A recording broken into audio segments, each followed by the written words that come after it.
As soon as they face some type of resistance, it usually ends. Whether it ends by them taking their life or fleeing, whatever it may be, it usually ends once they're confronted.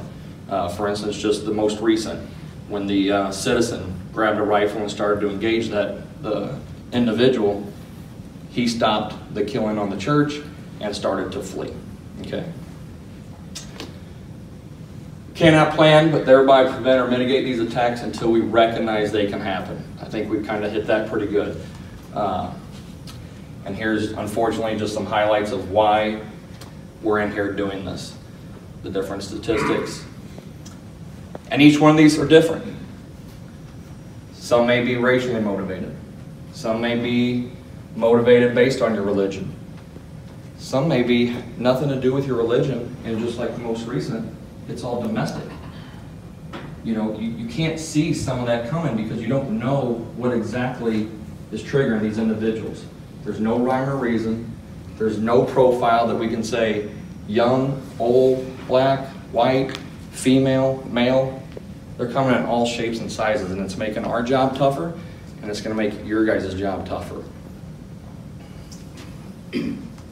Target 9 years ago, when the gentleman walked in the Baptist church in Maryville, he shot the pastor. Okay, now these individuals aren't going after the necessary head of the church. They're going after the easy targets that all have their back to them. Okay, you guys won't even see the attack coming unless someone is back there paying attention. So I can have 10 people in here armed with a weapon right now, but if someone came in that back door and started shooting, who's going to be able to take him out? Because even if you draw and turn around, can you imagine the people in the back may be getting up, they may be running, you know. So having a weapon is one thing, but being able to use it effectively is another. You know, this is something we really hit on in our schools. They do fire drills daily, earthquake drills, tornado drills, but how many schools are doing the active killer intruder drills? All right. Now I don't know. I mean, do a lot of the churches, do you guys have drills, tornado drills or anything like that while your congregation is there? Or do you guys, no? Okay. You know, I don't know if that's something that probably could be something to consider. I mean, we are in the Midwest. Tornadoes could come through here. They've come through O'Fallon 3 times while I've been working. So I try not to work during thunderstorms anymore. I say, yeah. I'm like, when's the last time you had students die in a fire drill? And you know, I can't even think off the top of my head, but you know, Brett, last time children died in a fire in a school? According to Lieutenant Colonel Grossman, it's 0.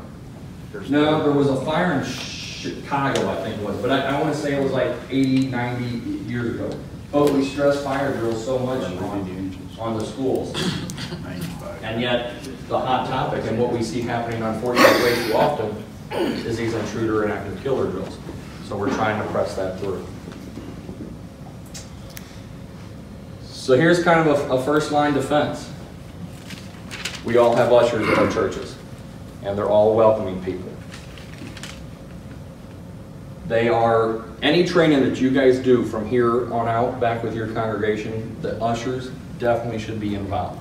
Maybe their marriage is on the rocks, and you may be wrong about that, but maybe it was because something at work is going on. You just didn't know the reason for it, but you knew something was off, and it was alarming you. And that goes back to the whole just engaging them, putting a hand out there, offering them, you know, a handshake, putting it on their shoulder. Something different isn't necessarily a threat, okay? Kind of what we're covering. But if you can recognize it and acknowledge it, you're ahead of the game.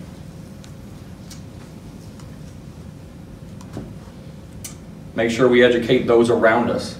So you guys are in here and you're getting some great ideas. Your job now is to go back and educate the others and give them some of these ideas.